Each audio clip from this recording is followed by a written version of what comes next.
ചെയ്യേണ്ടതുപോലെ ചെയ്യുവാനോ പറയേണ്ടതുപോലെ പറഞ്ഞു കൊടുക്കുവാനോ ഉള്ള പ്രാപ്തിയില്ലാതെ വന്നതാണോ? ഒരുപക്ഷെങ്കിൽ ഇന്നുള്ള ഈ ചോദ്യങ്ങളോ വിഷയങ്ങളോ സംശയങ്ങളോ ഒക്കെ ഉണ്ടാക്കുന്ന ആളുകൾ അവരൊക്കെ നല്ലവരായിരിക്കാം. അവരുടെ മക്കൾ അവർ വളർന്നു വന്നു, അവരുടെ വിവാഹ ബന്ധങ്ങളുണ്ടായി. അവർക്ക് ഈ അറിഞ്ഞു വന്ന സത്യം അത് വചനാനുസരണമൊന്നും ആയിരുന്നില്ല. അതിപ്പോൾ അങ്ങനെ പറയാനൊക്കെയുള്ള സാധ്യതയുള്ളൂ. അതൊന്നും വലിയ ഗൗരവമായി എടുക്കണ്ട എന്ന് പറയുന്ന ഒരു മാനസികാവസ്ഥയിലേക്ക് കാര്യങ്ങളെത്തി. ഈ പൊന്ന് അല്ലെങ്കിൽ സ്വർണം, മേത്തരമായ സ്വർണം ഉപയോഗിക്കാൻ പാടില്ലാത്തതാണെങ്കിൽ പിന്നെ എന്തിനാണ് ഈ പരിശുദ്ധനായ ദൈവം അത് എന്തിനാണ് സൃഷ്ടിച്ചത്? പൊന്നാഭരണങ്ങൾ അബ്രഹാമിൻ്റെ ദാസൻ റിബേക്കായ്ക്ക് കൊടുത്തത് റിബേക്കായ്ക്ക് ഉപയോഗിക്കാനല്ലേ? അല്ലെങ്കിൽ പിന്നെ ഈ സ്വർണം കൊടുക്കണോ? ഉപയോഗിക്കാൻ അല്ലെങ്കിൽ ഈ സ്വർണം കൊടുക്കണമോ? ആദാമിനെ ദൈവം ഏതെല്ലാം ഉണ്ടാക്കി ഏത് സ്ഥിതിയിലോ അതേ സ്ഥിതിയിലാണ് ഇന്നും കുഞ്ഞുങ്ങൾ ജനിക്കുന്നത്. മരിക്കുമ്പോഴോ സ്വർണത്തോടെ ഇവിടെ നിന്ന് വിട്ടേ. ശവം അടക്കുന്ന ശവം പൊളിച്ച്, ശവക്കോട്ട പൊളിച്ച്, ശവത്തിൽ നിന്ന് ഈ ആഭരണങ്ങൾ ആളുകൾ കെട്ടെടുക്കുന്നു.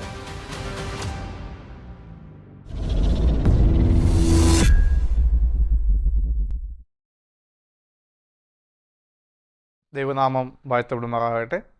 മാന്യ പ്രേക്ഷകർക്ക് ഈ പരിപാടിയിലേക്ക് സ്വാഗതം ചെയ്യുന്നു. ട്രൂ മീഡിയയിലൂടെ ഞങ്ങൾ വരുന്ന ചില എപ്പിസോഡുകളിലായിട്ട് ദൈവവചന അടിസ്ഥാനത്തിൽ ചില സത്യങ്ങൾ പങ്കുവയ്ക്കുവാനാണ് ആഗ്രഹിക്കുന്നത്. ഇരിങ്ങോൾ ബ്രദറൻ സഭ, പെരുമ്പാവൂരിന് സമീപമുള്ള ഇരിങ്ങോൾ ബ്രദറൻ സഭയിലുള്ളതായ വിശ്വാസികളാണ് ഈ പരിപാടി നിങ്ങളുടെ മുന്നിലേക്ക് അവതരിപ്പിക്കുന്നത്. ഞാൻ ജസ്റ്റിസ് സാമുവൽ, ഇരിങ്ങോൾ ബ്രദറൻ സഭയിലെ മൂപ്പന്മാരിൽ ഒരാളാണ്. ഈ ദിവസങ്ങളിൽ വളരെ ചർച്ചാ വിഷയമാകുകയും പഠനം നടന്നുകൊണ്ടിരിക്കുകയും ചെയ്യുന്നതായ ഒരു വിഷയമാണ് ആഭരണ ധാരണം. അതിനോടുള്ള ബന്ധത്തിൽ ആ ചർച്ചകൾ നമ്മൾ കേൾക്കുന്ന സമയത്ത് അതിനെക്കുറിച്ച് വ്യക്തമായ ഒരു പഠനം വചന അടിസ്ഥാനത്തിൽ തന്നെ ആവശ്യമാണ് എന്ന് ബോധ്യപ്പെട്ടതുകൊണ്ടാണ് ഇങ്ങനെ ഒരു പരിപാടി, ഒരു ചർച്ച മുന്നോട്ട് വയ്ക്കണം എന്ന് ഞങ്ങൾ സഭയായി തീരുമാനിച്ചത്. ഈ ചർച്ചയിൽ ഞങ്ങളുടെ സഭയിൽ നിന്ന് സുവിശേഷകന്മാരായ സ്റ്റീഫൻ എ, എബ്രഹാം ചെമ്പോല എന്നീ സഹോദരന്മാർ ദൈവവചനത്തിൽ നിന്ന് സംസാരിക്കുന്നതായിരിക്കും. ആഭരണ ധാരണം എന്നുള്ളതായ കാര്യവുമായി മുൻപ് തന്നെ സഹോദരനായ സുവിശേഷൻ എബ്രഹാം ചെമ്പോല ഒരു ചെറുഗ്രന്ഥം രചിച്ചിട്ടുള്ളതാണ്. തൻ്റെ ദീർഘമായ അനുഭവവും വചന പഠനവും ഈ കാര്യത്തിൽ കൂടുതൽ ആഴമേറിയ സത്യങ്ങൾ നമ്മളെ മനസ്സിലാക്കി തരുവാൻ സഹായിക്കും എന്ന് ഞങ്ങൾ വിശ്വസിക്കുന്നു. ഈ ദിവസങ്ങളിൽ സ്ത്രീകളുടെ പ്രാധാന്യവും അതുപോലെ തന്നെ ആഭരണ ധാരണവും സംബന്ധിച്ച് ഒരു ഇംഗ്ലീഷ് ഗ്രന്ഥം താൻ എഴുതിക്കൊണ്ടിരിക്കുകയാണ്. വളരെ വേഗം തന്നെ അത് പ്രസിദ്ധീകരിക്കുന്നതായിരിക്കും. അതിൻ്റെ കോപ്പികൾ ആവശ്യമുള്ളവരും ഞങ്ങളുമായി ബന്ധപ്പെടാവുന്നതാണ്. നമുക്ക് വളരെ പ്രാർത്ഥനയോടെ ഈ വിഷയം നമുക്ക് ശ്രദ്ധയോടെ ആയിരിക്കാം. ഇത് നിങ്ങൾക്ക് പ്രയോജനപ്പെടുന്നുവെങ്കിൽ നിങ്ങൾ അത് കേൾക്കുകയും അത് നിങ്ങൾക്ക് അനുഗ്രഹമായി തോന്നുമ്പോൾ നിങ്ങൾക്ക് മറ്റുള്ളവർക്ക് അത് ഷെയർ ചെയ്ത് കൊടുക്കുകയും ചെയ്യണം എന്ന് ഞങ്ങൾ ആഗ്രഹിക്കുന്നു, ആവശ്യപ്പെടുന്നു. നമ്മൾക്ക് താമസമില്ലാതെ തന്നെ ആ വചന ചർച്ചയിലേക്ക്, ആ പഠനത്തിലേക്ക് നമുക്ക് കടന്നു വരാം. കർത്താവിൽ പ്രിയ ദൈവദാസനോട് ഏതൊരു കാലത്തും വീണ്ടും ജനിച്ച ദൈവമക്കൾക്കുള്ള സംശയങ്ങൾ വേദപുസ്തക സംബന്ധമായി ഈ കാലഘട്ടത്തിൽ വളരെ ചർച്ചാ വിഷയമായിരിക്കുന്ന ഒരു വിഷയത്തെക്കുറിച്ച് ചില ചോദ്യങ്ങളും കാര്യങ്ങളും ചോദിച്ചറിയണമെന്നുള്ള താല്പര്യത്തിലാണ് ഈ നിലയിലൊരു കാര്യത്തിലേക്ക് വന്നിരിക്കുന്നത്. ഈ ആഭരണ സംബന്ധമായ വിഷയം ചർച്ച ചെയ്യുന്നതിൽ കർത്തൃദാസൻ്റെ ലക്ഷ്യമെന്താണെന്ന് പറയാമോ? ഇത് ദൈവദാസൻ ഓർപ്പിച്ചതുപോലെ തന്നെ ഈ നാളുകളിൽ വളരെയധികം ചർച്ച ചെയ്യപ്പെടുന്നു. ഇരിങ്ങോൾ ബ്രദറൻ അസംബ്ലിയുടെ ചുമതലയിൽ തന്നെ ഈ കാര്യം നമുക്ക് ജനത്തെ ഒന്ന് അറിയിക്കണം എന്നൊരാഗ്രഹമുണ്ടായി. അതുമാത്രമല്ല, ഈ വിഷയം ഈ നിലയിൽ വിശദമായിട്ട് പറയുന്നതിലൂടെ എൻ്റെ ദൈവവചനത്തിലുള്ള പാണ്ഡിത്യമോ കഴിവോ ഇവയൊന്നും വെളിപ്പെടണം എന്നൊരാഗ്രഹം ലേശവും എനിക്കില്ല. എന്നാൽ ദൈവജനം അല്ലെങ്കിൽ നമ്മൾ സംസാരിക്കുന്ന ഈ വാക്കുകൾ കേൾക്കുന്ന ആരായിരുന്നാലും അവർക്ക് ഈ വിഷയത്തെക്കുറിച്ചുള്ള ഒരു അറിവ് ഉണ്ടാകുകയും അത് നിമിത്തമായി അവർ ദൈവത്തെങ്കിലേക്ക് കുറേ കൂടെ അടുക്കുന്നതിന് ഇടയാകുകയും ചെയ്യണം. പ്രത്യേകിച്ച് വിശുദ്ധ വചനത്തിൽ 2 തീമോഥെയോസ് 2 അധ്യായത്തിൻ്റെ 15 വാക്യം ഈ കാര്യത്തിൽ എന്നെ വളരെ ബലപ്പെടുത്തുന്നുണ്ട്. ആ വാക്യം സത്യവചനത്തെ യഥാർത്ഥമായി പ്രസംഗിച്ചുകൊണ്ട് ലജ്ജിപ്പാൻ സംഗതിയില്ലാത്ത വേലക്കാരനായി ദൈവത്തിന് കൊള്ളാകുന്നവനായി നിൽക്കണം എന്നൊരു പ്രമാണം ദൈവം എനിക്ക് തന്നിട്ടുണ്ട്, നമുക്ക് തന്നിട്ടുണ്ട്. അതെ, അത് നമ്മൾ പാലിക്കുവാൻ കടപ്പെട്ടിരിക്കുന്നു എന്നുള്ളതാണ് ഇതിൻ്റെ അടിസ്ഥാന കാരണം. ഏതൊരു കാലത്തും എന്ത് വിഷയത്തിനും വേദപുസ്തകാടിസ്ഥാനത്തിൽ വിശുദ്ധമായ ജീവിതത്തെക്കുറിച്ച് പഠിപ്പിക്കുമ്പോൾ വിമർശനം ഏത് കാലത്തും ദൈവമക്കളുടെ ഇടയിലുള്ളതാണ്. ഈ ആഭരണ വിഷയം മറ്റുള്ളവരെ പഠിപ്പിക്കത്തക്ക വിധത്തിൽ സഹോദരൻ ദേവദാസൻ മറ്റ് ആത്മീയ കാര്യങ്ങളിൽ തികഞ്ഞ ഒരു വ്യക്തിയാണ് എന്നുള്ള ബോധ്യം ഉണ്ടോ എന്നുള്ളതാണ് അടുത്ത ചോദ്യം. എനിക്ക് വളരെ ഇഷ്ടപ്പെട്ട ചോദ്യം. എൻ്റെ കാരണം പറയാം. ഈ എല്ലാം ഒന്ന് തികഞ്ഞിട്ട് എന്തെങ്കിലും ഒന്ന് ചെയ്യണം എന്ന് വിചാരിച്ചാൽ അതെനിക്ക് സാധ്യമല്ല, എന്നെപ്പോലെ മറ്റാർക്കും ഈ ലോകത്ത് സാധ്യമല്ല. നമുക്കെല്ലാവർക്കും ഒരു പ്രമാണം വെച്ചിരിക്കുന്നത് ക്രിസ്തു എന്ന തലയോളം വളരുക എന്നാണ്. വളർന്നു എന്ന് ആരും ഇതുവരെ എവിടെയും പറഞ്ഞിട്ടില്ല. അതുകൊണ്ട് സകല വിഷയങ്ങളിലും ഒന്ന് തികഞ്ഞ് എൻ്റെ കുടുംബം, സഭ, ദേശം, ഞാൻ ചെയ്തുകൊണ്ടിരിക്കുന്ന പ്രവർത്തനങ്ങൾ, ഇങ്ങനെയുള്ള എല്ലാ കാര്യങ്ങളിലും പരിപൂർണത തികഞ്ഞ ശേഷം ഏതെങ്കിലും വിധത്തിലുള്ള ആത്മീയ വിഷയങ്ങളിൽ കടക്കുക എന്നുള്ളത് തികച്ചും അപ്രാപ്യമായ ഒരു വസ്തുതയാണ്. അതുകൊണ്ടാണ് ധന്യനായ പൗലോസ് അപ്പോസ്തലന്റെ ഒരു വാക്യം ഈ കാര്യത്തിലും എന്നെ വളരെ സഹായിക്കുന്നുണ്ട്. എന്നെ ശക്തനാക്കുന്നവൻ മുഖാന്തരം ഞാൻ സകലത്തിനും മതിയാകുന്നു എന്നാണ് കർത്താവിൻ്റെ ദാസൻ എഴുതിയിരിക്കുന്നത്. അപ്പം എന്നെ ശക്തനാക്കുന്ന മറ്റൊരുവൻ എന്നോടുകൂടെ ഉണ്ട്. അപ്പോൾ ഇതിന് അനുകൂലവും പ്രതികൂലവുമായ പ്രതികരണങ്ങൾ ഏറെ ഉണ്ടാകും. ചിലർ അംഗീകരിക്കും, ചിലർ അംഗീകരിക്കില്ല. ചിലർക്ക് കേവലം ചില ചോദ്യങ്ങൾ ഉണ്ടാക്കണം എന്നാഗ്രഹിച്ചുകൊണ്ട് ചോദിക്കാൻ അവർ മുതിർന്നു വരാം. ഇവയൊന്നും കണക്കിലെടുക്കേണ്ട ആവശ്യം എനിക്കില്ല. അതുകൊണ്ട് ദൈവമായ കർത്താവ് എന്നെ ശക്തീകരിക്കുന്നതുകൊണ്ട് തൻ്റെ കൃപയിലും തൻ്റെ പരിശുദ്ധാത്മാവിലും സമ്പൂർണമായി ശരണപ്പെട്ട് ആ ആത്മാവിനാൽ നമുക്ക് നൽകിയിരിക്കുന്ന വിശുദ്ധ വചനത്തിലെ ചില വാക്യങ്ങളും അതിൻ്റെ വിശദീകരണങ്ങളുമാണ് ഞാൻ ദേവദാസ നമുക്ക് ഈ കാര്യത്തിൽ ചർച്ച ചെയ്യണം എന്നാഗ്രഹിക്കുന്നത്. ഓക്കെ. ചില നാളുകൾക്ക് മുമ്പ് കർത്താവിൻ്റെ ദാസനൊരു ആഭരണ വിഷയത്തെക്കുറിച്ചുള്ളൊരു പുസ്തകം എഴുതിയിട്ടുണ്ട്. അതെനിക്കും കിട്ടിയിട്ടുണ്ട്, ഞാനും അത് വായിച്ചിട്ടുണ്ട്. എനിക്കത് പ്രയോജനവുമായിരുന്നു. എന്നാൽ ഈ കാലങ്ങൾക്ക് ശേഷം ഈ കാലത്ത് പ്രത്യേകിച്ച് ഇതൊരു ചർച്ചാ വിഷയം ആയിത്തീരാനുള്ള കാരണം എന്തുകൊണ്ടാണെന്നൊന്ന് പറയാം. ശരിക്കും പറഞ്ഞ എൻ്റെ സഹോദരൻ, ഞാൻ കുമ്പനാട് ബൈബിൾ സ്കൂളിൽ വർഷങ്ങൾക്ക് മുൻപ് പഠിക്കുമ്പോൾ ഐരൂരമ്മച്ചി എന്ന് പറയുന്ന നമ്മുടെ KV സൈമൺ സാറിൻ്റെ ഭാര്യയെ കാണാൻ പോയി. അതെനിക്കൊരു വലിയ സന്തോഷം തന്നൊരു കാര്യമാണ്. ഞാൻ മാത്രമല്ല, അന്ന് എന്നോട് ഉണ്ടായിരുന്ന കുറച്ച് കുട്ടികളുണ്ടായി. അപ്പോൾ അവർ ഞങ്ങൾ ചെന്ന് കണ്ടു കഴിച്ചും വലിയ സന്തോഷത്തോടെ സ്വീകരിച്ചു. അമ്മയെ നേരിട്ട് കാണാൻ ഭംഗി. അപ്പോൾ അങ്ങനെ സംസാരിച്ചപ്പോൾ ഞാൻ ശ്രദ്ധിച്ചത് ആ അമ്മച്ചി ഒരു ആഭരണം അണിഞ്ഞിട്ടില്ല. അതേ കാലയളവിൽ തന്നെ ജീവിച്ചിരുന്ന ഒത്തിരി ഭക്തന്മാരെന്നും എൻ്റെ ചെറിയ പ്രായത്തിൽ എനിക്ക് ഓർമ്മയുള്ള സമയത്ത് കുറേ ഭക്തന്മാരെയൊക്കെ ഞാൻ കാണാനിടയായിട്ടുണ്ട്. പ്രത്യേകിച്ച് ME ചെറിയൻ സാറ്, അതെൻ്റെ സാറായിരുന്നു. സാറിൻ്റെ കുടുംബം, ആ അമ്മച്ചി ആഭരണം ഉപേക്ഷിച്ച് കർത്താവിലേക്ക് വന്ന ഒരു ദേവദാസിയാണ്. TK സമൂൽ സാറിൻ്റെ ഭാര്യ, VT മത്തായിച്ചൻ അപ്പച്ചൻ്റെ അധ്യാപകനാണ്, അദ്ദേഹത്തിൻ്റെ ഭാര്യ, അതുപോലെ TK സാമുവൽ സാറിൻ്റെ ഭാര്യ, ഇങ്ങനെ KK Chacko Adipparambu, KG Kurian Kottayam, KG Thomas Kottayam, ഇങ്ങനെ ഈ പ്രഗത്ഭരായ പല ദേവദാസന്മാരുമായി ഇടപെട്ടപ്പോഴും അവരുടെയൊക്കെ വീടുകളിൽ ഈ അമ്മച്ചിമാരെയൊക്കെ കണ്ടപ്പോൾ ഇവർക്ക് ആർക്കും ആഭരണം ഉണ്ടായിരുന്നില്ല. അന്ന് ഈ വിഷയങ്ങളെക്കുറിച്ച് ഇതുപോലെ നടന്ന് പഠിപ്പിക്കേണ്ട ആവശ്യവും ഉണ്ടായിരുന്നില്ല. എന്നാൽ കാലങ്ങൾ മാറുകയും സ്ഥിതിഗതികൾക്ക് വലിയ മാറ്റം വരികയും ചെയ്തു. അതായത് യെരമ്യാ പ്രവാചകത്തിൽ 6-ാം അധ്യായത്തിൻ്റെ 14-ലും 8-ന്റെ 11-ലും യഹൂദന്മാരെക്കുറിച്ച് ഒരു പ്രത്യേക ഒരു ഭാഗം പറയുന്നുണ്ട്. അതായത് എൻ്റെ ജനത്തിന് നിങ്ങൾ ലഘുവായി ചികിത്സിക്കുന്നു.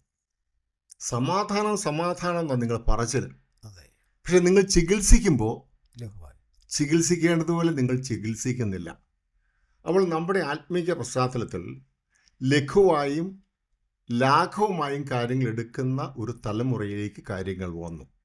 ചെയ്യേണ്ടതുപോലെ ചെയ്യുവാനോ പറയേണ്ടതുപോലെ പറഞ്ഞു കൊടുക്കുവാനോ ഉള്ള പ്രാപ്തിയില്ലാതെ വന്നതാണോ, അതോ ഒരുപക്ഷെങ്കിൽ ഇന്നുള്ള ഈ ചോദ്യങ്ങളോ വിഷയങ്ങളോ സംശയങ്ങളോ ഒക്കെ ഉണ്ടാക്കുന്ന ആളുകൾ അവരൊക്കെ നല്ലവരായിരിക്കാം. അവരുടെ മക്കൾ വളർന്നു വന്നു, അവരുടെ വിവാഹ ബന്ധങ്ങളുണ്ടായി, ഇവരുടെ സഹോദരന്മാർ ഇവർക്കൊക്കെ ബന്ധങ്ങളുണ്ടായി, അവരൊക്കെ അല്പം ജാതീയമായ ബന്ധങ്ങളിലേക്ക് ഇത് കടക്കുകയോ ഇവരുടെ മക്കൾ ഏതെങ്കിലും അങ്ങനെയുള്ള ആളുകൾ ആഭരണം ഉപയോഗിച്ചു വരുന്ന ചില അക്രൈസ്തവ മാർഗങ്ങളിൽപ്പെട്ടവരായ ആളുകൾ അവരുടെ മക്കളുമായിട്ടുള്ള ബന്ധം വരുമ്പോൾ സ്വാഭാവികമായിട്ട് അവർക്ക് ഈ അറിഞ്ഞു വന്ന സത്യം അത് വചനാനുസരണമൊന്നും ആയിരുന്നില്ല. അതിപ്പോൾ അങ്ങനെ പറയാനൊക്കെയുള്ള സാധ്യതയുള്ളൂ. അതൊന്നും വലിയ ഗൗരവമായി എടുക്കണ്ട എന്ന് പറയുന്ന ഒരു മാനസികാവസ്ഥയിലേക്ക് കാര്യങ്ങളെത്തി. ഇനി നമ്മൾ ദൈവവചനത്തിൻ്റെ വ്യവസ്ഥയിലേക്ക് വരുമ്പോൾ വചനം വളരെ വ്യക്തമായിട്ട് ഒരു കാര്യമുണ്ട്. നമ്മുടെ കർത്താവ് ഭൂമിയിലേക്ക് വരുന്നതിന് തൊട്ട് മുൻപ് ഒരു 1400 വർഷങ്ങളുടെ അകലും ഞാൻ കാണുന്നുണ്ട്. ഈ മലാഖി പ്രവാചകത്തിൽ 1-ാം അധ്യായത്തിൻ്റെ 7-ഉം 8-ഉം വാക്യം വായിക്കുമ്പോൾ അവിടെ ചോദ്യം ചോദിക്കുന്നുണ്ട്. ഞങ്ങൾ ഏതിനാൽ നിന്നെ, ഓർക്കുന്നുണ്ടോ വാക്യം? എന്നാ പറയുന്നത്? നിങ്ങൾ ഏതിനാലും നിന്നെ മലിനമാക്കുന്നത്. നിന്നെ മലിനമാക്കുന്നത് എങ്ങനെയാ? അപ്പോൾ ചോദിക്കുന്നത് എങ്ങനെയാ? ദൈവത്തിന്റെ യാഗപീഠത്തിൽ കണ്ണു പൊട്ടിയത് മുടന്തത് ഒന്നിനും കൊള്ളാത്ത മൃഗങ്ങളെല്ലാം യാഗർപ്പിച്ചിട്ടാണ്. ലേവ്യ പുസ്തകത്തിൽ പറയുമ്പോൾ വ്യവസ്ഥ കൊടുത്തിട്ടുണ്ട്. 22-ാം അധ്യായത്തിന്റെ 20 മുതൽ 22 വരെയുള്ള വാക്യങ്ങൾ വളരെ നിശ്ചയമായി പറഞ്ഞിരിക്കുകയാണ്. കണ്ണുപൊട്ടിയത്, മുടന്തുള്ളത്, ഊനമുള്ളത്, കുറവുള്ളത് ഒന്നും യാഗം അർപ്പിക്കാൻ പാടില്ല. അപ്പൊ ചെയ്യാൻ പാടില്ലാത്ത കാര്യങ്ങളെ ചെയ്തിച്ചിട്ട് തിരിച്ച് ചോദിക്കുകയാണ്, ഞങ്ങൾ ഏതിനാൽ നിന്നെ. അപ്പൊ കർത്താവിന്റെ ആദ്യത്തെ വരവിന് മുമ്പ് തന്നെ അന്നത്തെ ജനസമൂഹത്തിന്റെ പ്രവണതയും ചോദ്യങ്ങളുടെ കാലമായിരുന്നു. സോറി, മനസ്സിലായോ? അപ്പൊ രണ്ടാമത്തെ വരവിലേക്ക് നമ്മൾ അടുക്കാൻ പോവാം. ആ രണ്ടാമത്തെ വരവിലേക്ക് അടുക്കുമ്പോഴും ഈ ചോദ്യശരങ്ങൾ കൊണ്ട് വിശ്വാസികളുടെ സമൂഹം നിറയുക. ഈ ആഭരണം മാത്രമല്ല, അങ്ങനെ തിരിച്ചിരിക്കരുത്. പല വിഷയങ്ങൾ ചുമ്മാ അങ്ങ് ചോദിച്ചോളുക. അപ്പൊ ഈ ചോദ്യങ്ങൾക്ക് ഉള്ളിൽ അതിന്റെ മറുപടി കിട്ടണമെന്നില്ല. ചോദ്യങ്ങളിൽ അവർ പ്രസിദ്ധരാകണം. അതിലൂടെ അവർക്ക് കുറച്ചും കൂടെ, ഇപ്പോൾ നമ്മുടെ ഈ മീഡിയയിലൊക്കെ ആണെങ്കിൽ കുറച്ചും കൂടി അവർക്ക് ആളുകളുടെ നോട്ടക്കാർ, ശ്രദ്ധിക്കുന്നവർ, നിരീക്ഷകരുടെ എണ്ണം കൂടിയാൽ പ്രത്യേകിച്ച് സമ്മാനമൊക്കെ കിട്ടുന്ന കാലമാണല്ലോ ഇത്. അപ്പോൾ ഇത് വർദ്ധിപ്പിക്കാൻ വേണ്ടി ഒരു തന്ത്രമായിട്ട് ഇപ്പോൾ ഈ ചോദ്യശരങ്ങൾ ഉയരുന്നുണ്ട്. ക്രൈസ്തവ സമൂഹത്തിൽ അധികമായി വരികയാണ്. സത്യത്തിൽ ഈ കാലം എന്ന് പറയുന്നത് വിശുദ്ധ വചനത്തിൽ കർത്താവ് തന്നെ ഒരു സൂചന തന്നിട്ടുണ്ട്. അതായത് ഉപമകളുടെ കാര്യം പറയുന്നുണ്ടല്ലോ, 13-ാം അധ്യായത്തിൽ. അപ്പോൾ ഈ വിതയ്ക്കുന്നവൻ വിതച്ചു, അതിനകത്ത് രൂപം പറയുന്നത് ഈ ആൾ ഉറങ്ങിക്കിടന്ന സമയത്ത് ശത്രു വന്ന് കള വിതച്ചു. അപ്പോൾ ഈ കള എന്താണെന്നൊക്കെ കർത്താവ് തന്നെ പറയുന്നുണ്ട്. അതിൻ്റെ വ്യാഖ്യാനവും കർത്താവ് തന്നെ നൽകുന്നുണ്ട്. 37 മുതൽ 39 വരെ വാക്യങ്ങൾ പറയുന്നുണ്ട്. ഈ കള വിതച്ച് ശത്രുവാണ്, ശത്രു പിശാചാണ്. അപ്പം ദൈവസഭ ആകുന്ന നല്ല വിത്ത് വിതയ്ക്കപ്പെട്ട് വളർന്നു വരുന്നതിൻ്റെ കൂടെ ശത്രു അകത്ത് കടന്ന് അതിനകത്ത് കള വിതയ്ക്കും എന്ന് കർത്താവ് സൂചന കൊടുത്തു. ഒന്നാമത്തെ സൂചന പറഞ്ഞു, ഈ കള വരും. ആ കള വിതയ്ക്കുന്നവൻ പിശാചാണ്. അപ്പൊ ദൈവസഭയ്ക്ക് എന്നും ഒരു ശത്രുവായിട്ടുള്ള പിശാച. ആ പിശാചിന്റെ പ്രവൃത്തി അവിടെ ആരംഭിച്ചിട്ട് 2 കൊരിന്ത്യരുടെ ലേഖനം 11-ാം അധ്യായത്തിന്റെ പ്രത്യേകിച്ച് 14-ലേക്ക് വരുമ്പോൾ വെളിച്ച ദൂതന്റെ വേഷം കെട്ടി ഇവൻ സഭയിൽ കിടക്കുന്നുണ്ട്. ആ വാക്യം ഓർമ്മയില്ലേ? അപ്പൊ വെളിച്ചദൂതന്റെ വേഷം കെട്ടി ദൈവസഭയിലേക്ക് ഇവൻ കടക്കുമെന്ന് പൗലോസ് കണ്ടുപിടിച്ചു. തന്റെ പ്രവർത്തനത്തിന്റെ കാലത്തും തന്നോടുകൂടെ ഉണ്ടായിരുന്നവരെ താൻ പരീക്ഷിച്ചപ്പോൾ കുരിയായിട്ട് മനസ്സിലായി, ഇതിനകത്ത് ഒത്തിരി വെളിച്ചദൂതന്മാർ ദൈവദൂതന്മാരുടെ ഭാവത്തിൽ, അവിടെ തന്നെ പൗലോസ് പറയുന്ന കള്ള അപ്പോസ്തലന്മാർ. അപ്പൊ ഇവര് യഥാർത്ഥമായ അപ്പോസ്തലന്മാർ വിളിക്കപ്പെട്ടവരൊന്നും അല്ലെങ്കിൽ ഇതിനകത്ത് കയറി. അപ്പൊ ദൈവസഭയിൽ കള്ളം കയറി. കള വിതയ്ക്കപ്പെട്ടു. അത് വർദ്ധിച്ചുകൊണ്ടിരിക്കുക. ഈ കാലത്ത് അത് ഏറെ വർദ്ധിച്ചു വരികയാണ്. പിന്നെ 2 തിമോഥെയോസ് 3:5 വരുമ്പോൾ പറയുന്നുണ്ട്, ഭക്തിയുടെ വേഷം കെട്ടി അതിൻ്റെ ശക്തിയെ ത്യജിക്കുക എന്നുള്ള വാക്കാണ് ഉപയോഗിച്ചിരിക്കുന്നത്. അപ്പോൾ ഭക്തിയുടെ വേഷം കെട്ടുക, ശക്തി ത്യജിക്കുക. ഇങ്ങനെയുള്ളൊരു കാലത്തേക്ക് നമ്മൾ കടന്നു. അതുകൊണ്ട് കർത്താവ് അവിടെ പറയുന്നുള്ളൂ, ഇങ്ങനെയുള്ളവരെ ഒഴിവാക്കണം. അതിന് കൊടുത്തിരിക്കുന്ന പ്രമാണത്രേ ഉള്ളൂ. അങ്ങനെ ഒരാൾ ഭക്തിയുടെ വേഷം കെട്ടി അതിൻ്റെ ശക്തിയെ ത്യജിക്കുന്നു എന്ന് ബോധ്യം വന്നാൽ അവിടം വെച്ച് അവരുമായിട്ടുള്ള സമ്പർക്കം ഒഴിവാക്കിയാൽ നമുക്ക് മുമ്പോട്ട് പോകുന്നതിന് തടസ്സം വരില്ല. അത് നമുക്കൊരു വാണിംഗ് ആയിട്ട് അപ്പോസ്തലനായ പൗലോസ് നമുക്ക് എഴുതി വെച്ചിരിക്കുകയാണ്. പിന്നെ 1 തിമോഥെയോസ് 4 1 വാക്യത്തിൽ വരുമ്പോൾ അവിടെ പൗലോസ് പറയുന്നുണ്ട്, ഭൂതങ്ങളുടെ ഉപദേശം. അപ്പം അകത്ത് കടന്ന ഭൂതം സാത്താൻ ഉപദേശം പഠിപ്പിക്കാൻ തുടങ്ങി എന്ന് പറഞ്ഞ അർത്ഥം എന്താ? വ്യക്തമായ ഉപദേശങ്ങളെ വളച്ചൊടിച്ച് അതിന് വെളിച്ചത്തിൻ്റെ വേഷത്തിൻ്റെ ശൈലിയിലാക്കി വിശുദ്ധന്മാരുടെ തെറ്റിച്ച് കളയാവുന്ന വിധത്തിൽ കൊണ്ടുവരിക എന്നുള്ളതാണ് ഈ ഭൂതങ്ങളുടെ ഉപദേശം. ഭൂതങ്ങളുടെ ഉപദേശം നിരവധി എന്ന് നമുക്ക് ഇന്ന് കണ്ടാൽ അറിയാൻ കഴിയും, നമുക്ക് മനസ്സിലാക്കാൻ കഴിയുന്ന നിരവധി കാര്യങ്ങളുണ്ട്. ഓക്കെ, അപ്പോൾ ഈ ഭൂതങ്ങളുടെ ഉപദേശങ്ങൾ കൊണ്ട് നിറഞ്ഞിരിക്കുന്നത് കൊണ്ട് ചോദ്യങ്ങൾ ഇനിയും ഇതിനേക്കാൾ അധികം പ്രതീക്ഷിക്കണം. ഈ ചോദ്യം തീരുമെന്ന് വിചാരിക്കരുത്. ആഭരണം ഒരു തുടക്കമായിരിക്കാം. ഇതുപോലെ വിളിച്ചദൂതൻ്റെ വേഷം കെട്ടി ദൈവസഭയിൽ അകത്തുകൂടി വിശുദ്ധന്മാരുടെ വിശുദ്ധിയെയും അവരുടെ ആത്മീക കാഴ്ചപ്പാടിനെയും ആത്മീക ശുശ്രൂഷകളെയും ചോദ്യം ചെയ്തും ഇല്ലാതാക്കുവാനും കഠിനശ്രമം നടത്തുന്ന നിരവധി ആളുകൾ ഈ സഭയ്ക്കുള്ളിൽ ജന്മമെടുത്തിട്ടുണ്ട്. അതുകൊണ്ട് ആഭരണം ഒരു ചെറിയ വിഷയമായിട്ട് മാത്രം എൻ്റെ ദൈവദാസ കണ്ടാൽ മതി. ഇതിനുവേണ്ടി നമ്മൾ വലിയൊരു ശ്രമം നടത്തേണ്ടത്. ഇതൊരു ചെറിയ തുടക്കം മാത്രമാണ്. ഇനി മുൻപോട്ടുള്ള നാളുകളിൽ ഇതിനേക്കാൾ വലുതും വിശാലമായ നിരവധി ഭൂതങ്ങളുടെ ഉപദേശത്തിലേക്ക് സഭ കടക്കുക തന്നെ ചെയ്യും.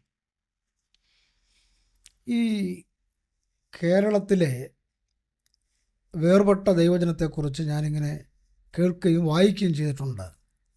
ആദ്യകാല നമ്മുടെ പിതാക്കന്മാരുടെ കൂടെ ഈ വള്ളത്തിൽ യാത്ര ചെയ്തു പോകുമ്പോൾ ദൈവത്തെ മഹത്വപ്പെടുത്തുകയും വേർപാടിൻ്റെ വ്യക്തത മനസ്സിലാക്കിയവർ കഴുത്തിൽ കിടന്ന കടകങ്ങളും കാവണി ഒക്കെ വലിച്ചെറിഞ്ഞ് സ്വർണ്ണാഭരണങ്ങൾ വെള്ളത്തിലേക്ക് വലിച്ചെറിഞ്ഞു. ഒപ്പം പറമ്പിൽ നിന്ന് അടയ്ക്കാമരങ്ങൾ വെട്ടിക്കളഞ്ഞിട്ടുണ്ട്. വേർപാടിൻ്റെ വിശുദ്ധി പാലിച്ചുകൊണ്ട് അടയ്ക്കാമരം പോലും വളർത്താൻ പാടില്ലെന്ന് പറഞ്ഞ് തീവ്രമായ വേർപാട് ഉപദേശത്തിൽ നിലനിന്നവരാണ് കേരള ക്രൈസ്തവരെന്ന് ഞാൻ മനസ്സിലാക്കിയിട്ടുണ്ട്. അത് വളരെ ശരിയായ ഒരു കാര്യമാണ്, എനിക്ക് ഓർമ്മയുണ്ട്. അതെ. അപ്പോൾ ഇന്നും കേരളത്തിലെ വിശ്വാസികളാണ് കൂടുതൽ പേരും ഈ ആഭരണ വിഷയങ്ങളിൽ വേണ്ട എന്ന നിലയിലും വിവാദങ്ങളിലുമൊക്കെ നിൽക്കുന്നവർ. എൻ്റെ ചോദ്യം എന്ന് പറയുന്നത്, കേരളത്തിലാണല്ലോ അധികം വിശ്വാസികൾ ഇതിനൊക്കെ ആയിട്ട് നിൽക്കുന്നത്, ആഭരണം വേണ്ടെന്നൊക്കെ. എന്നാൽ ഈ മറ്റ് സംസ്ഥാനങ്ങളിലൊക്കെ ദൈവദാസനും പോകാറുണ്ടല്ലോ. തമിഴ്നാട്ടിലും വടക്കേ ഇന്ത്യയിലുമൊക്കെ ധാരാളം പോവുകയും പ്രസംഗിക്കുകയും ക്ലാസ് എടുക്കുകയും സ്നാനപ്പെടുത്തുകയും വിശ്വാസികളായിട്ട് സഭ രൂപീകരണമൊക്കെ ഈ നാളുകളിൽ നടക്കുകയാണ്. അപ്പോൾ ആഭരണങ്ങൾ ഉപയോഗിക്കുന്ന വിശ്വാസികൾ അവിടെയും ഉണ്ടല്ലോ. അവരെക്കുറിച്ചുള്ളതായിരിക്കുന്ന അഭിപ്രായം ഈ വചനപ്രകാരം എന്താണെന്ന് പറയാം. ഇത് കേരളത്തിലെ ഒരു ഉപദേശമാണ്. മറ്റ് രാജ്യങ്ങളിൽ പോലും, ഇന്ത്യയിലെ സംസ്ഥാനം വിട്, മറ്റ് രാജ്യങ്ങളിൽ പോലും ഉള്ള ആളുകൾ ഇങ്ങനൊരു പ്രചാരണം നടത്തുന്നുണ്ട്. ആ പ്രചാരണം ദൈവവചനത്തെക്കുറിച്ചുള്ള അവരുടെ പരിജ്ഞാനത്തിൻ്റെ കുറവ് കണ്ട. ഈ വചനം ആന്ധ്രാപ്രദേശിൽ കേരളത്തിൽ വന്നതിനേക്കാൾ മുന്നമേ വന്നതാണ്. 1000-ലധികം സഭകൾ, വലിയ ജനക്കൂട്ടമുള്ള നിരവധി സഭകൾ അവിടെയുണ്ട്. അവരെല്ലാവരും ആഭരണം ഉപേക്ഷിക്കുന്നവരല്ലെങ്കിലും ആഭരണം ഉപേക്ഷിച്ച പലരും ഇവിടെയുണ്ട്. തമിഴ്നാട്ടിൽ ആഭരണം ഉപേക്ഷിച്ച തമിഴ്ക്കാരായ ആളുകൾ നിരവധി ആളുകളുണ്ട്. അപ്പോൾ അതിൻ്റെ ഇടയ്ക്ക് കുറച്ചാൾ ഉപയോഗിക്കുന്നുണ്ട്, ഇല്ലെന്ന് പറയുന്നില്ല. അപ്പോൾ വാസ്തവത്തിൽ ദൈവജനം എന്തതിനെക്കുറിച്ച് പറയും? ദൈവജനത്തെക്കുറിച്ചുള്ള വളരെ കൃത്യമായ അറിവിൻ്റെ കുറവാണെന്നാണ് നമ്മൾ മനസ്സിലാക്കേണ്ടത്. ഈ സങ്കീർത്തനത്തിൽ 49-ാം സങ്കീർത്തനത്തിൻ്റെ ആദ്യ വാക്യം പറയുന്നത് സർവഭൂവാസികളുമായുള്ളവരെ ഇത് കേൾക്കണമെന്നല്ലേ? അതെ. അപ്പോൾ സർവഭൂവാസികളും മലയാളികൾ എന്നാണോ? സർവ്വ മലയാളികളുമായുള്ളവരെ ഇത് കേൾക്കുവീൻ, സകല മലയാളികളുമേ ഇത് പഠിക്കുവീൻ, സർവ്വ മലയാളികളുമേ ആഭരണം ഊരുവീൻ എന്നാണോ ബൈബിളിലുള്ളത്? അല്ലല്ലോ. ഒരിക്കലും. പൗലോസ് അപ്പോസ്തലൻ സുവിശേഷത്തെക്കുറിച്ചുള്ള ഒരു വിശീർണം തരുന്ന വാക്യങ്ങളിൽ 1 തീമോഥെയോസ് 1:15 പറയുന്നത് ക്രിസ്തു യേശു പാപികളെ രക്ഷിപ്പാൻ കേരളത്തിൽ വന്നു എന്നുള്ളത് വിശ്വാസം എന്നാണോ? അങ്ങനെയല്ല. അല്ല. അപ്പോൾ അങ്ങനെ നമ്മളാരും വായിക്കുന്നില്ല. അപ്പോൾ ബൈബിളിൽ പറയുന്ന ഒരു വാക്യം കേരളത്തോട് ചേർത്ത് വായിക്കുന്നില്ല, തമിഴ്നാടോട് ചേർത്ത് വായിക്കുന്നില്ല, ആന്ധ്രാപ്രദേശിനോട് ചേർത്ത് വായിക്കുന്നില്ല, അമേരിക്കയോട് ചേർത്ത് വായിക്കുന്നില്ല. ബൈബിൾ എല്ലാവർക്കും ബാധകമാണ്. ഈ ബൈബിൾ പറയുന്ന കാര്യം ആഭരണം എന്നുള്ള വിഷയം അത് എബ്രായ ഭാഷയിൽ എഴുതുമ്പോഴും ഗ്രീക്ക് ഭാഷ എഴുതുമ്പോഴും അരമ്യ ഭാഷയിൽ പ്രചരിപ്പിച്ചപ്പോഴും മറ്റുള്ള ആളുകളെ പഠിപ്പിച്ചപ്പോഴും ഒക്കെ ഇത് മലയാളികൾക്ക് വേണ്ടി ആയിരുന്നില്ല. പിന്നെ കേരളത്തിൽ വന്നപ്പോൾ ഞാൻ മുമ്പേ പറഞ്ഞ പോലെ ദൈവമക്കൾ അത് വളരെ കൈ തുറന്ന് സ്വീകരിച്ചു. സഹോദരൻ പറഞ്ഞ വളരെ ശരിയാണ്. അമ്മച്ചിമാരൊക്കെ അവരുടെ കാതിൽ കിടന്നതും കഴുത്തിൽ കിടന്നതും കയ്യിൽ കിടന്നതൊക്കെ ഊരി അവർ വേർപാടിൻ്റെ കൃത്യമായ പാത സ്വീകരിച്ച് മുൻപോട്ട് വന്നു. എന്നാൽ ഇതേ നിലപാട് കേരളം വിട്ട് സുവിശേഷ പ്രവർത്തനങ്ങൾക്ക് വേണ്ടി പോയ ആളുകൾ ചെയ്യുവാൻ തയ്യാറായില്ല. കാരണം അവരുടെയൊക്കെ ഉള്ളിലേക്ക് വന്ന കാര്യം, അവരൊക്കെ അക്രൈസ്തവ പശ്ചാത്തലത്തിൽ നിന്ന് സുവിശേഷം കിട്ട് കർത്താവിലേക്ക് വരുമ്പോൾ അവർ പൊട്ടൊന്ന് മാറ്റി മാലയൊന്ന് എടുത്തു കളഞ്ഞ് കാതിലും മൂക്കിലുമൊക്കെ ചാർത്തിയിരിക്കുന്ന ഈ ആഭരണങ്ങളൊക്കെ ഊരി കഴിയുമ്പോൾ പെട്ടെന്ന് അവർ വീടുകളിൽ നിന്നും ദേശത്തു നിന്നും അവരുടെ വംശത്തിൽ നിന്നൊക്കെ വലിയ പ്രതികരണമുണ്ടാകും. അപ്പോൾ ഈ പ്രതികരണങ്ങളും ആക്രമണങ്ങളും ഉണ്ടായാൽ ഈ സുവിശേഷകനോട് നിൽക്കാൻ കഴിയാത്തൊരു സാഹചര്യം വരും. അതുകൊണ്ട് ഇതിന് അർഹിക്കുന്ന ഉപദേശം കൊടുക്കാതെ, ഇതിന് അർഹിക്കുന്ന ഗൗരവം ആ നിലയിൽ കൊടുക്കാതെ വളരെ അഡ്ജസ്റ്റ്മെൻറ്റിൽ എന്ന ഇംഗ്ലീഷ് വാക്ക് അതിന് ശരിക്കും പറയാൻ പറ്റുന്നു. ഓക്കെ, ഒരു അഡ്ജസ്റ്റ്മെൻറ്റ് എന്ന് പറഞ്ഞാൽ ഒരു ക്രമീകരണം എന്നുള്ള നിലയിൽ ഇത് പതുക്കെ അങ്ങ് സൈഡാക്കി. ഇത് രക്ഷയ്ക്ക് ബാധിക്കുന്നതല്ലോ, നമ്മുടെ ആത്മാവിനെ ബാധിക്കുന്നതല്ലോ എന്നുള്ള വിഷയത്തിലേക്ക് ഇതിനെ കൊണ്ടുവന്നാക്കിയതാണ് ഈ മലയാളികൾ എന്ന് പറഞ്ഞ് ലോകം മുഴുവൻ കിടന്ന് ആളുകൾ ഈ ശബ്ദം ഉണ്ടാക്കുന്നത്. വാസ്തവത്തിൽ മലയാളിക്കുള്ള ഉപദേശം അല്ല. അടുത്തത് ചോദിക്കാനുള്ളതായൊരു കാര്യം ഒന്നുകൂടെ, ഈ മരണാനന്തരം സ്വർഗത്തിൽ കടന്നു പോകുന്നതിന് ആഭരണം ഒരു തടസ്സമായി നിൽക്കുന്നുണ്ടോ, തടസ്സമാണോ എന്നതിനോട് വിശദീകരണം കിട്ടിയാൽ നല്ലതായിരുന്നു. ചോദ്യം ഒന്നുകൂടി മരണാനന്തരം ശ്രദ്ധ പെട്ടെന്ന് മാറി. പ്ലീസ്. മരണാനന്തരം, മരണത്തിന് ശേഷം സ്വർഗത്തിൽ പോകുന്നതിന് ആഭരണം തടസ്സമാണോ, ഭാരം വല്ലതുമായിട്ടിരിക്കുന്നുണ്ടോ, തടസ്സമാണോ? ഓക്കെ. പക്ഷേ ഇതുകൊണ്ട് ഒരു കാര്യം നമ്മൾ ശ്രദ്ധിക്കണം. ഈ സ്വർഗത്തിലേക്ക് പോകുക എന്നൊക്കെ പറഞ്ഞ് എന്താന്ന് തന്നെ ഒന്ന് ഈ ആൾക്കാർ ഈ ചോദ്യം പറയുന്ന ആളുകൾക്ക് നമ്മളൊന്ന് പറഞ്ഞു കൊടുക്കണം. സ്വർഗം എന്നതാ, സ്വർണ്ണം എന്നതാ. അപ്പോൾ സ്വർണവും നമ്മുടെ ആത്മാവും തമ്മിലുള്ള ബന്ധം എന്നതാ. ഈ കാര്യങ്ങൾ തിരിച്ചറിയുക എന്ന് പറയുന്നൊരു പ്രധാന കാര്യമാണ്. സ്വർഗത്തിലേക്ക് പോകാനുള്ള പ്രധാന കാര്യം നമ്മുടെ ആത്മാവിൻ്റെ രക്ഷയാണ്, അതിന് സംശയമില്ല. പക്ഷേ ആത്മാവ് കുടികൊള്ളുന്നത് ദേഹവും ദേഹിയുമുള്ള ശരീരത്തിലാണ്. ആത്മാവ് തനിയെ ഇവിടെ നിൽക്കാൻ കഴിയില്ല. അപ്പോൾ ദേഹി എന്ന് പറയുന്ന ഘടകങ്ങളിൽ കുടികൊള്ള ആത്മാവ് ആത്മീകമായ രക്ഷ പ്രാപിക്കുമ്പോൾ അതിൻ്റെ പ്രതിഫലനം എന്നുള്ളത് ഈ ദേഹത്തിലും ദേഹിയിലും വ്യക്തമായിരിക്കും. ആ വ്യക്തമാകുന്നതിൻ്റെ ഫലമായി അവരറിയാതെ അവരിൽ തന്നെ ഉണ്ടാകുന്നതാണ് വേർപാടെന്ന് പറയുന്നത്. അവരുടെ ഭാഷയിലുണ്ടാകും, അവരുടെ സമീപനങ്ങളിലുണ്ടാകും, അവരുടെ ആഹാര പാനീയങ്ങളുണ്ടാകും, അവരുടെ വസ്ത്രധാരണത്തിലുണ്ടാകും, അവരുടെ അലങ്കാരത്തിലുണ്ടാകും. ഇതാരും ഉണ്ടാക്കി കൊടുക്കുകയല്ല. ദൈവത്തിന് വിശുദ്ധാത്മാവ് മുഴുവൻ സമ്പൂർണ്ണമായി കീഴ്പ്പെടുമ്പോൾ ഉണ്ടാകുന്ന മാറ്റങ്ങളാണ്. പിന്നെ നമുക്കറിയാം, ഏദനിൽ ദൈവം മനുഷ്യനെ സൃഷ്ടിക്കുമ്പോൾ ഈ ആഭരണത്തോടുകൂടി ഒന്നും സൃഷ്ടിച്ചിട്ടില്ലെന്ന് മാത്രമല്ല, ചെവിക്കൊരു തുള, മൂക്കിനൊരു തുള, കണ്ണിൻ്റെ ഇവിടെ ഒരു തുള, ഇങ്ങനെ എവിടെയും ആവശ്യാനുസരണം അവരുടെ സൗന്ദര്യം വർദ്ധിപ്പിക്കാൻ പാകത്തോടെ യാതൊരു സൗകര്യങ്ങളും ചെയ്തിട്ടില്ല. അങ്ങനെ തന്നെ ഇന്നും മനുഷ്യൻ ജനിക്കുന്നത് ഇവിടെ. ആദാമിനെ ദൈവം ഏതെല്ലാം ഉണ്ടാക്കി ഏത് സ്ഥിതിയിലോ അതേ സ്ഥിതിയിലാണ് ഇന്നും കുഞ്ഞുങ്ങൾ ജനിക്കുന്നത്. മരിക്കുമ്പോഴോ സ്വർണത്തോടെ ഇവിടെ നിന്ന് വിട്ടേ, ശവം അടക്കുന്ന ശവം പൊളിച്ച്, ശവക്കോട്ട പൊളിച്ച്, ശവത്തിൻ്റെ ഉള്ളിൽ നിന്ന് ഈ ആഭരണങ്ങൾ ആളുകൾ കട്ടെടുക്കുന്നു, മോഷണം പോകുന്നു. അതുകൊണ്ട് സ്വർഗവും ആഭരണവും തങ്ങളിൽ ഒരു കാരണവശാലും ബന്ധപ്പെടുത്തേണ്ട കാര്യമേ അല്ല. ഈ ചോദ്യം ഉന്നയിക്കുന്നത് ഇത് സംബന്ധിച്ചുള്ള കാര്യങ്ങളെക്കുറിച്ചുള്ള പരിജ്ഞാനക്കുറവുകൊണ്ടാണെന്നാണ് ഞാൻ മനസ്സിലാക്കുന്നത്. ദേവദാസ്, അടുത്ത് ഉള്ളൊരു ന്യായമായ സംശയം അതൊന്ന് പരിഹരിക്കേണ്ട ആവശ്യമുണ്ട്. ഈ പഴയ നിയമത്തിൽ പീശോൻ, ഗീഹോൻ, ഹിദ്ദേക്കൽ, ഫ്രാത്ത് നദികളൊക്കെ ഒഴുകുന്നുണ്ടല്ലോ. അതിലെ ഒരു പ്രദേശമാണ് ഹവീല. ഹവീല എന്ന ദേശത്ത് ഉൽപ്പത്തി പുസ്തകത്തിൽ 2-ാം അധ്യായത്തിൻ്റെ 11-12 വാക്യങ്ങളിലാണത്. ഹവീല ദേശത്ത് വളരെ മേത്തരമായ പൊന്നുണ്ടായിരുന്നു, നല്ല പൊന്നുണ്ടായിരുന്നു എന്നാണ് അവിടെ എഴുതി വച്ചിരിക്കുന്നത് പഴയ നിയമത്തിലെ. അങ്ങനെയാണല്ലോ നമ്മൾ കാണുന്നത്. ഈ പൊന്ന് അല്ലെങ്കിൽ സ്വർണം, മേത്തരമായ സ്വർണം ഉപയോഗിക്കാൻ പാടില്ലാത്തതാണെങ്കിൽ പിന്നെ എന്തിനാണ് ഈ പരിശുദ്ധനായ ദൈവം അത് എന്തിനാണത് സൃഷ്ടിച്ചതെന്നൊന്ന് വിശദീകരിക്കാം.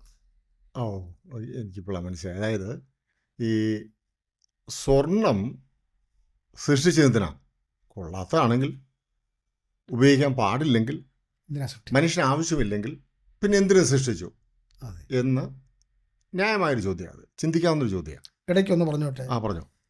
ഈ കാലത്ത്, ഈ വർത്തമാന കാലത്ത് ഏറ്റവും റെക്കോർഡ്സ് വിലയിൽ നിൽക്കുന്നതാണ് സ്വർണം. അതെ അതെ ആളുകൾ ഇങ്ങനെ വാങ്ങിക്കൂട്ടുകയല്ലേ. അതെ അതെ. ഇത് വേണ്ടാത്താണെങ്കിൽ പിന്നെ ദൈവം എന്തിനുണ്ടായി? എന്തിനാണ് ഇത് വില കൂടിക്കുന്നത് ഉണ്ടാക്കുക? ഓക്കെ, ഈ ദൈവം എന്ന് പറയുമ്പോൾ നമുക്കൊരു ധാരണ വേണം. നമ്മെപ്പോലെ ഒരാളല്ല, സർവാധികാരിയാണ്. എന്ത് സൃഷ്ടിക്കാനും ഒപ്പം ഇല്ലാതാക്കാനും സർവാധികാരവും തനിക്കുണ്ട്. താൻ സൃഷ്ടിച്ച സൃഷ്ടി ഓരോന്നും പഠിച്ചാൽ ദൈവം കണ്ടതിൽ നിന്നും വ്യത്യസ്തമായ പല നിലകളിലാണ് മനുഷ്യൻ കണ്ടത്. ഒരു ചെറിയ ഉദാഹരണം, ദൈവം തെങ്ങ് സൃഷ്ടിച്ചു. നമുക്കെല്ലാം കേരളക്കാർക്ക് തേങ്ങ വളരെ പരിചയവുമാണ്, ഇല്ലാതെ പറ്റില്ല. ദൈവം തെങ്ങ സൃഷ്ടിച്ചത്. പക്ഷെ നമ്മളെ ആളുകൾ കുറച്ചുകൂടെ ബുദ്ധിയുള്ള ആളുകളായിട്ട് അവർക്ക് തോന്നി, ദൈവത്തെക്കാൾ എന്ന് വിചാരിച്ചു കാണും അവർ. ഒരുപക്ഷെ ഇതിൻ്റെ കൊലയായി വരുന്ന മുമ്പ് അവർ വളരെ പാടുപെട്ടി തെങ്ങിൻ്റെ മണ്ടേ വലിഞ്ഞ് കയറി അതിൻ്റെ കൂമ്പ് അങ്ങോട്ട് വലിച്ചൊടിച്ച് പിടിച്ച് ഒരു അസ്ഥിക്കഷ്ണം കൊണ്ട് പട്ടാന്ന് അങ്ങോട്ട് അടിച്ച് അതിൻ്റെ അറ്റം അങ്ങോട്ട് ചെത്തി അതിൽ നിന്നിങ്ങോട്ട് കള്ളെടുത്ത് ആ കള്ളൊന്ന് പുളിപ്പിച്ച് അതങ്ങോട്ട് കുടിച്ച് കഴിഞ്ഞപ്പം അവനങ്ങോട്ട് മതോന്മത്തനായി. ദൈവമേ, നീ ഈ കള്ളെന്തിനുണ്ടാക്കി എന്ന് ചോദിക്കുന്നത് പരിചയമില്ലാത്തൊരു ചോദ്യമാണ്. കാരണം ദൈവം ഉണ്ടാക്കിയതിന് ഒരു ലക്ഷ്യമുണ്ടായിരുന്നു. ആ ലക്ഷ്യത്തെ മറികടന്ന് മനുഷ്യൻ പ്രവർത്തിക്കുന്നതാണ് ദോഷം. സ്വർണം ദൈവത്തിന് ലക്ഷ്യമുണ്ടായിരുന്നു. ദൈവം നമ്മൾ ഉദ്ദേശിക്കുന്ന ഒരാളല്ല. ഇപ്പോൾ എൻ്റെ കുട്ടി അല്ലെങ്കിൽ പക്വതയില്ലാത്ത ആരുടെയെങ്കിലും കുട്ടി ആയിക്കോട്ടെ, അപ്പൻ്റെ അടുത്ത് ഒന്ന് ചോദിക്കുക,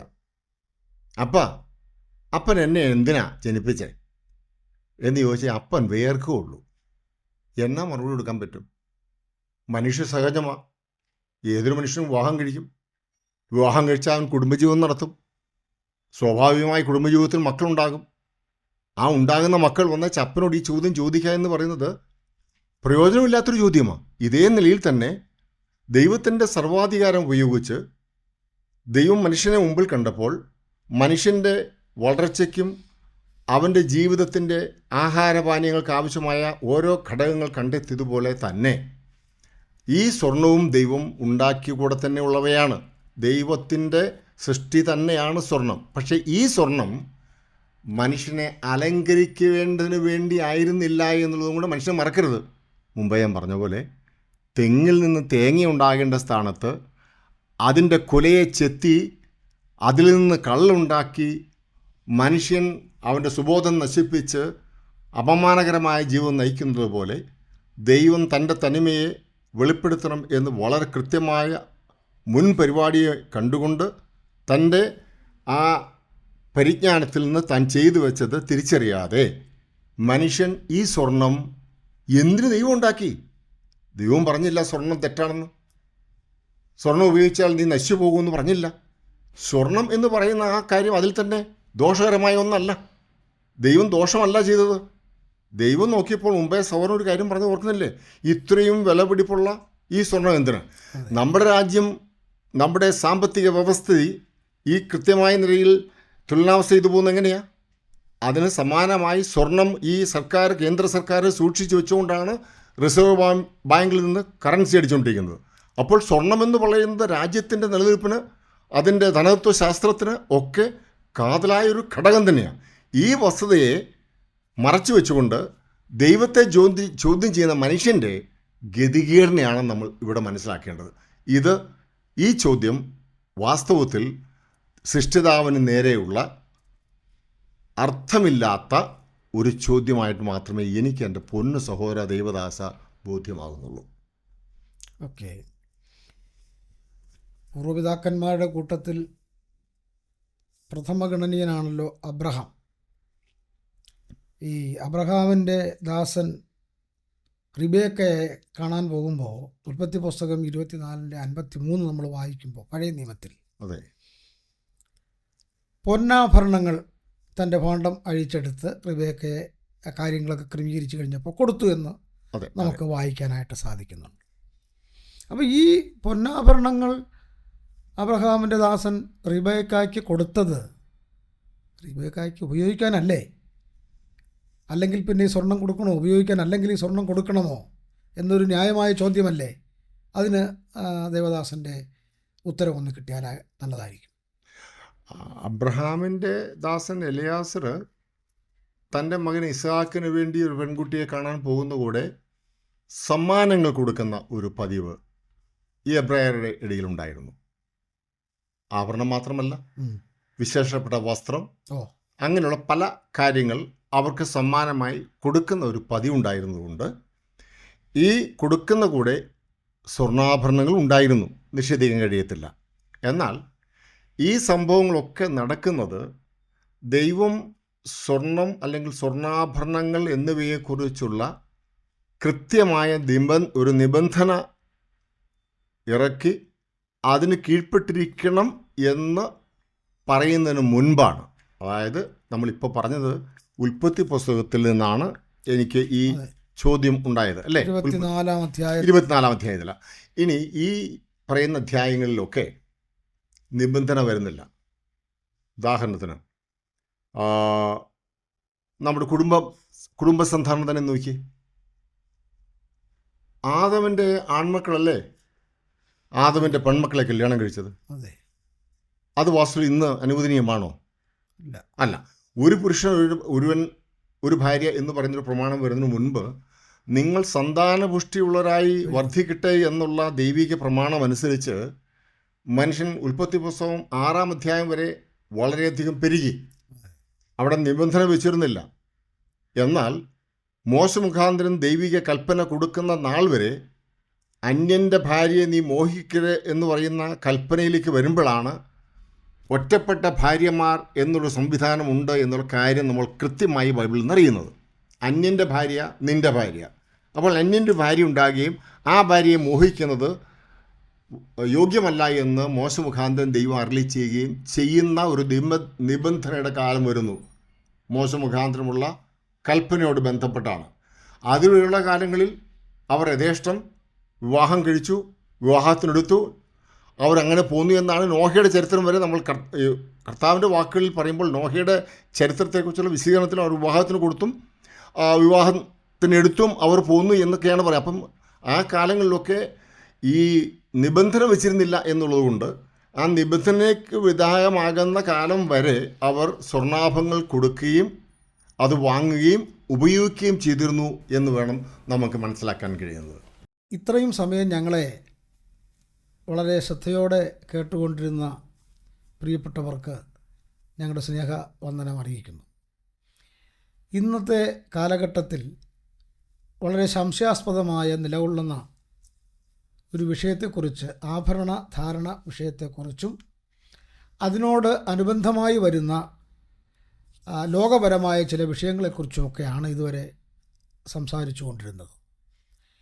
ഈ വിഷയത്തെക്കുറിച്ച് കൂടുതൽ സംശയങ്ങളോ കൂടുതൽ വിവരങ്ങൾ അറിയുവാനോ താൽപ്പര്യപ്പെടുന്നുവെങ്കിൽ ട്രൂ മീഡിയ ചാനലുമായി സബ്സ്ക്രൈബ് ചെയ്ത് ബന്ധപ്പെട്ടാൽ ഇരിങ്ങോൾ സഭയുടെ നേതൃത്വത്തിൽ നടക്കുന്ന വരുന്ന എപ്പിസോഡുകളിൽ കൂടുതൽ വിവരങ്ങൾ നിങ്ങൾക്ക് അറിയുവാനും മനസ്സിലാക്കുവാനും സാധിക്കും എന്ന് ഓർപ്പിച്ചുകൊണ്ട് ഈ ഭാഗം ഇവിടെ ഞങ്ങൾ തൽക്കാലം അവസാനിപ്പിക്കുന്നു. ദൈവം നിങ്ങളെ അനുഗ്രഹിക്കുമാറാകട്ടെ.